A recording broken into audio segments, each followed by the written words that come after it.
Bidadi township ಯೋಜನೆಗೆ ಸಂಬಂಧಿಸಿದ ಸಮೀಕ್ಷೆ ವೇಳೆ ಅಧಿಕಾರಿಗಳ ಮೇಲೆ ಹಲ್ಲೆ ನಡೆದ ಪ್ರಕರಣ ಕುರಿತು ಮಾತನಾಡಿದ ಉಪಮುಖ್ಯಮಂತ್ರಿ ಡಾಕ್ಟರ್ ಜಿ ಪರಮೇಶ್ವರ್, ಕಾನೂನಿನ ವ್ಯಾಪ್ತಿಯಲ್ಲಿ ಅಭಿಪ್ರಾಯ ವ್ಯಕ್ತಪಡಿಸುವುದು, ಮನವಿ ಸಲ್ಲಿಸುವುದು ಅಥವಾ ಶಾಂತಿಯುತವಾಗಿ ಪ್ರತಿಭಟನೆ ನಡೆಸುವುದಕ್ಕೆ ಯಾವುದೇ ಅಭ್ಯಂತರವಿಲ್ಲ ಅಂತ ತಿಳಿಸಿದ್ದಾರೆ.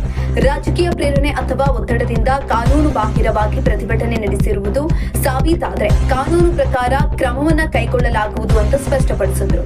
ಇನ್ನು ಬಿಡದಿ ಟೌನ್ಶಿಪ್ ಯೋಜನೆ ಯಾಕೆ ಅಗತ್ಯ, ಸರ್ಕಾರಕ್ಕೆ ಭೂಮಿ ಯಾಕೆ ಬೇಕಾಗಿದೆ ಹಾಗೂ ಸ್ಥಳೀಯರ ಹಿತಾಸಕ್ತಿಯನ್ನ ಹೇಗೆ ಕಾಪಾಡಬೇಕು ಎಂಬುದರ ಬಗ್ಗೆ ಜನರಿಗೆ ಮನವರಿಕೆ ಮಾಡಿಕೊಡುವ ಪ್ರಯತ್ನ ಸರ್ಕಾರ ಮಾಡಲಿದೆ ಅಂತ ತಿಳಿಸಿದ್ದಾರೆ. ಇನ್ನು ಸಚಿವ ಸಂಪುಟ ವಿಸ್ತರಣೆ ಕುರಿತು ಪ್ರತಿಕ್ರಿಯಿಸಿದ ಅವರು, ಆಗಸ್ಟ್ನಲ್ಲಿ ವಿಧಾನಮಂಡಲ ಅಧಿವೇಶನ ಆರಂಭವಾಗಲಿದ್ದು ಇದರಿಂದ ಯಾವುದೇ ಸಮಸ್ಯೆ ಎದುರಾಗುವುದಿಲ್ಲ. ಸುಮಾರು 20 ಹುದ್ದೆಗಳ ಭರ್ತಿ ಕುರಿತು ಪಕ್ಷದ ಹೈಕಮಾಂಡ್ ಮಟ್ಟದಲ್ಲಿ ಚರ್ಚೆಗಳು ನಡೆಯುತ್ತಿವೆ. ವಿದೇಶ ಪ್ರವಾಸದಿಂದ ರಾಹುಲ್ ಗಾಂಧಿ ಹಿಂದಿರುಗಿದ್ದು ಮುಂದಿನ ದಿನಗಳಲ್ಲಿ ಈ ಬಗ್ಗೆ ಅಗತ್ಯ ನಿರ್ಧಾರ ಕೈಗೊಳ್ಳುವ ಸಾಧ್ಯತೆ ಇದೆ ಅಂತ ತಿಳಿಸಿದ್ದಾರೆ. ಇನ್ನು ಬಿಜೆಪಿ ಶಾಸಕ ಛಲವಾದಿ ನಾರಾಯಣಸ್ವಾಮಿ ಮಾಡಿರುವ ಹೆಚ್ಚು ಕಪ್ಪ ಕಾಣಿಕೆ ಕೊಟ್ಟವರಿಗೆ ಸಚಿವ ಸ್ಥಾನ ಸಿಗುತ್ತದೆ ಎಂಬ ಆರೋಪಕ್ಕೆ ತಿರುಗೇಟು ನೀಡಿದ ಡಿಸಿಎಂ, ಅವರು ಬಿಜೆಪಿಯಲ್ಲಿ ಏನ್ ಮಾಡಿದ್ದಾರೋ ಅದನ್ನೇ ಹೇಳ್ತಿದ್ದಾರೆ. ಅವರ ರಾಜಕೀಯ ಸಂಸ್ಕೃತಿಯನ್ನ ನಮಗೆ ಹೋಲಿಸುವುದು ಸರಿಯಲ್ಲ ಅಂತ ತಿಳಿಸಿದ್ದಾರೆ.